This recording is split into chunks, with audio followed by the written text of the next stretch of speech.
Bapak, Ibu, Saudara-saudari, umat beriman yang dikasihi oleh Kristus Yesus, selamat pagi dan selamat berjumpa kembali dalam Renungan Harian Katolik, Selasa 15 Maret 2022, pekan kedua Prapaskah. Mari kita awali hari baru dan renungan kita dengan tanda kemenangan Kristus. Dalam nama Bapa dan Putra dan Roh Kudus. Amin. Semoga damai dan berkat dari Allah yang Maha Kuasa turun melimpah atas saudara-saudari sekalian. Bapak, Ibu, umat Allah yang dikasihi Kristus Yesus, mari kita siapkan hati kita untuk mendengarkan Injil Tuhan kita Yesus Kristus. Tuhan bersamamu dan bersama rohmu. Inilah Injil suci menurut Matius. Dimuliakanlah Tuhan. Sekali peristiwa berkatalah Yesus kepada orang banyak dan murid-muridnya, ahli-ahli Taurat dan orang-orang Farisi telah menduduki kursi Musa. Sebab itu turutilah dan lakukanlah segala sesuatu yang mereka ajarkan kepadamu.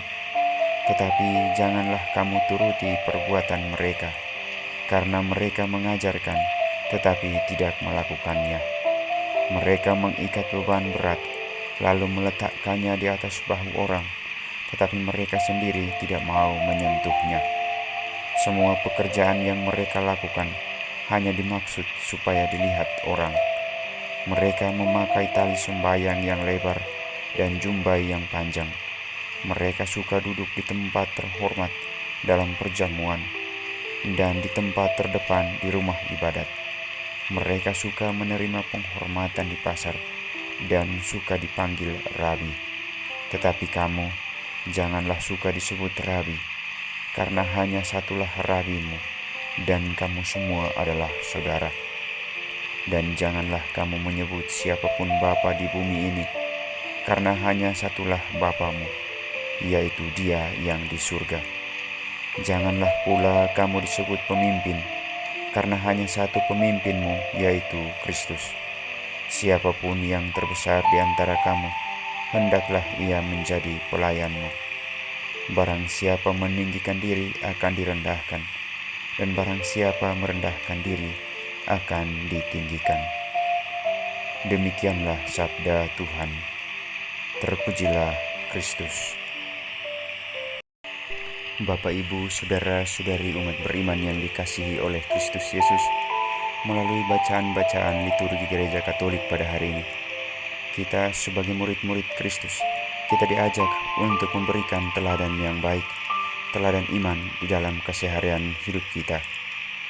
Teladan iman itu adalah bersikap rendah hati di hadapan Allah. Bacaan pertama dari kitab Nabi Yesaya, bab 1 ayat 10 dilanjutkan ayat 16-20. Di sana kita mendengar seruan dari Nabi Yesaya kepada umat Israel agar mereka harus bertobat. Dan lebih daripada itu, Nabi Yesaya mengingatkan mereka agar mereka belajar untuk berbuat baik. Demikianlah firman Tuhan, hai para pemimpin manusia Sodom. Perhatikanlah pengajaran Allah kita, hai rakyat manusia Gomora. Basuhlah, bersihkanlah dirimu. Jauhkanlah perbuatan-perbuatanmu yang jahat dari depan mataku. Berhentilah berbuat jahat, belajarlah berbuat baik.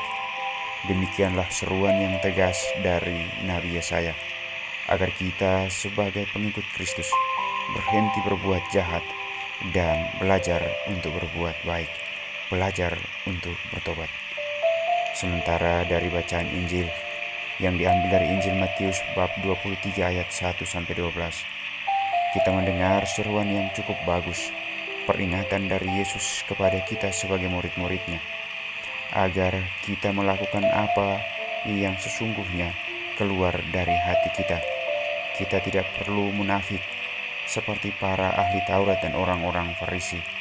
Mereka mengajarkan tetapi tidak menghayati apa yang mereka ajarkan di dalam kehidupan sehari-hari. Mereka mengajarkan tetapi tidak memberikan teladan.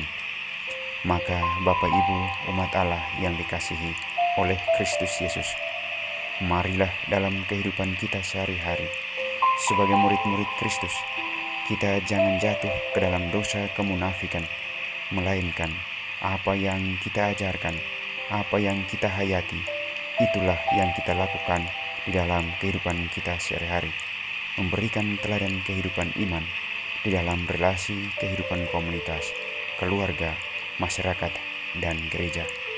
Karena sesungguhnya khotbah yang hidup, khotbah yang mampu menggerakkan dan menumbuhkan iman adalah teladan yang baik di dalam kehidupan beriman.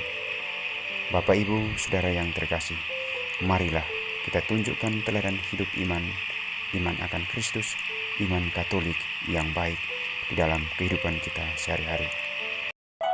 Sebab bukan rangkaian kata-kata yang indah yang menggerakkan orang, melainkan teladan hiduplah yang menggerakkan orang, menggerakkan hati orang, membangkitkan iman orang, yaitu mengasihi, melayani dengan tulus, jujur, dan rendah hati. Sebab barang siapa meninggikan diri akan direndahkan, dan barang siapa merendahkan diri akan ditinggikan. Itulah sabda Tuhan bagi kita semuanya. Semoga Tuhan memberkati Anda semuanya. Amin.